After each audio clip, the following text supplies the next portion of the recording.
Hello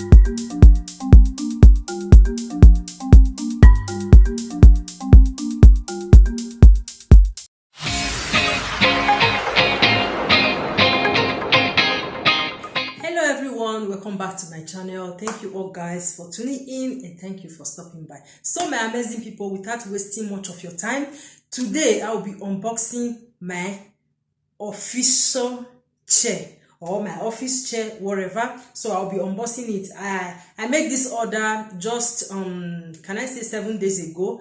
Yeah, I made the order on Amazon. So I just want to get this chair for myself. You guys know I have a TikTok platform. Sometimes I will be standing up doing my videos. So I just want an official chair so that I'll be able to sit down, relax myself and make my videos. Okay, as you guys know, on this channel I do a lot of things. I do motivational talks, I do vlogging, I do cooking, and I do review. So here today I have my official chair that I will be unboxing. So stay tuned, enjoy this video. In case you are new here, you are highly welcome. Please kindly subscribe to this channel, turn on your notification bell so that anytime I upload a new video, you will be the first to be notified.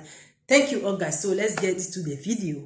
So guys, this is the pack. Okay, so this is how it came just few hours ago. So my husband will be helping me to unbox it. We are going to fix this chair together. So stay tuned. Let's see how the chair looks. Okay, so this is not my first time of making orders on Amazon, but this particular one is big. So I want to see how the chair look. This is how it came. You can see the box. You can see it so big, eh?